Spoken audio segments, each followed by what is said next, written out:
So on this build, on the Suburban 454, I am going to be making my own plug wires. I needed the plug boot with the 45-degree angle on it because of the headers. And I'm going to kind of show you how to do it.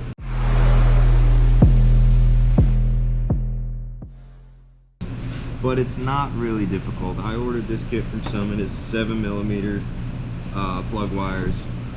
I'm not going full performance on this yet. I'm just daily driver.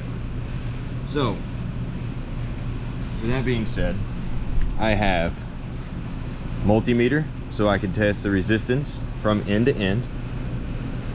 That's very important. Once you get your crimp on there, verify that you have resistance from end to end. Make sure your ohms are right. These I think is 0.7, 0.07, something like that. I'll show you. Razor knife, pair of pliers. In case I don't want to use the crimping tool that came with the kit, I have plug wire crimping tool, some diagonal cutters, and some wire strippers. Now, you don't necessarily need all of this, but I have it here just because. And your kit's going to come with two different kind of ends. That's non-HEI, that's HEI. So, determine which style of distributor that you have and start assembling your wires with those ends. Everything else you don't need. Original plug wire. This is the one I'm going to be making, obviously.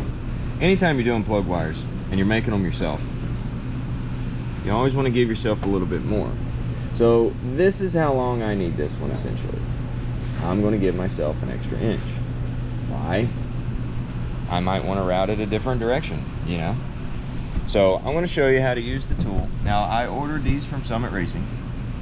It's a cheap kit. Like I said, this is going to be my daily driver. It's not a race car. Yeah. This is the tool that it comes with. Has 3 different size holes, 7mm, 8.5, and 8mm. So, given that I know that my wires are 7mm, I'm going to go to the length that I need, give myself an inch, and then I'm going to go into the 7mm slot. And then I'm going to push it through that inch, and I'm going to cut this piece off. Now granted, I could have cut that off before I stuck it into the jig, and I probably should have, but hey, it is what it is, right? Pop. Now, get you down here to where you can see what's going on. So, I have it on my table. I have my knife. I'm going to press in, because the way that this jig is designed, it gives you the length that you need. Press my knife into it, and then I'm just going to rotate the wire. Now here's the cool part. Once it stops rotating, you can pull it out, and then boop, and there's your end. So, that being said, I'm going to grab the end that I need, which is this one, because I have HEI style. I'm going to close this gap up just a little bit. See this? Close that up just a little bit. I only got 2 hands. Whenever doing your own plug wires, whenever you fold this back, you want to leave yourself a little bit of a gap right there. See that? Just a little bit of a gap.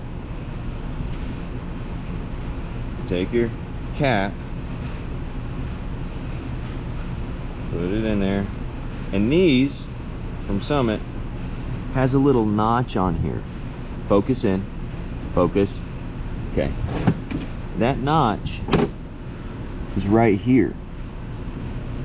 That is your 1/8 inch recess that you want to go to, because you want a little bit of the wire sticking past the crimp.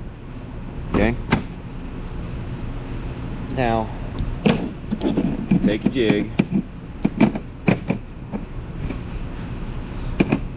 Now, it doesn't necessarily say this, But what I like to do is I take my needle nose and I go up to the ears of the crimp, bend them over just a little.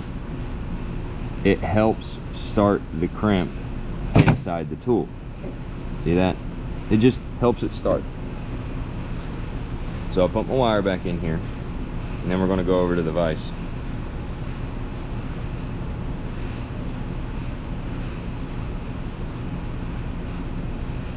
So you want to go to that mark.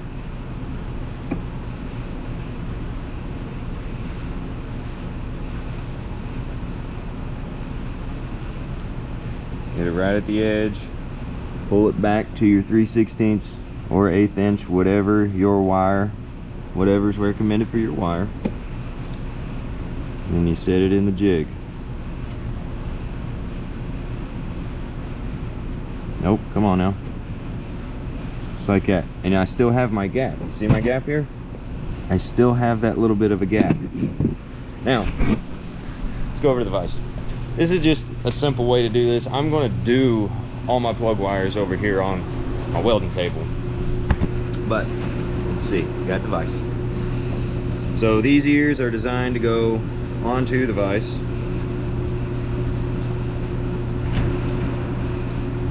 You set it in there, nice and flush. Kind of start your crimp. Look at it. Make sure that you still have your 1/8 inch or 3/16, whatever your plug wire recommends.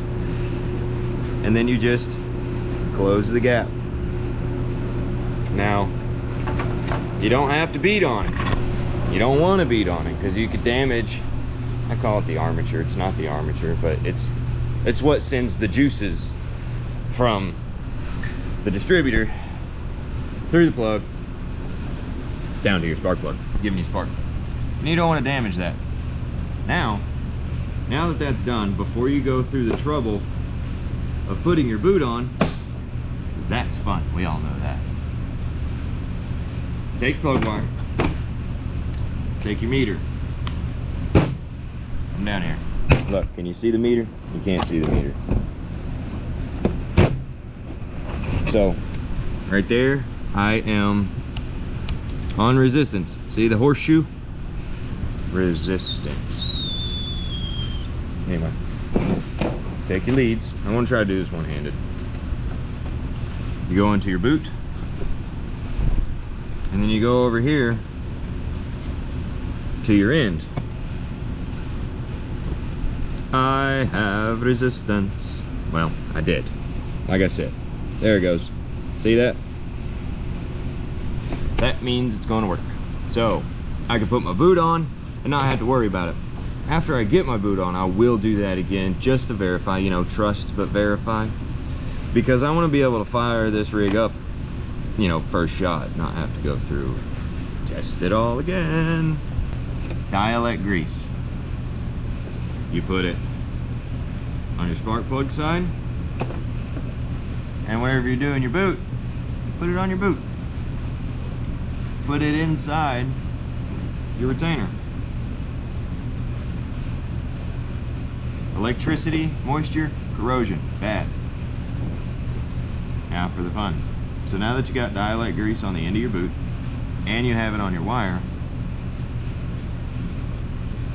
shove it in, and let the work begin. Try not to twist.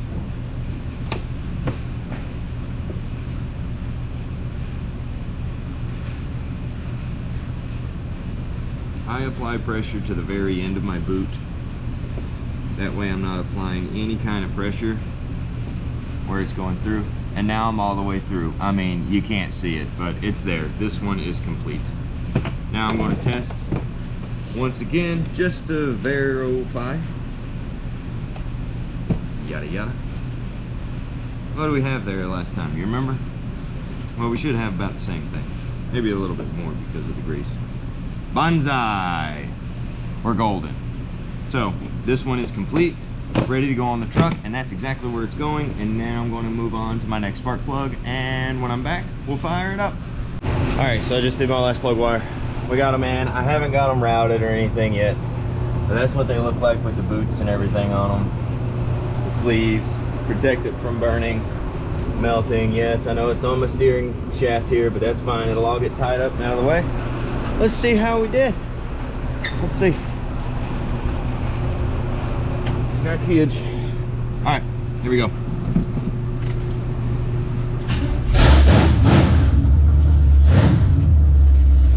Instantly. Ooh, open header, baby.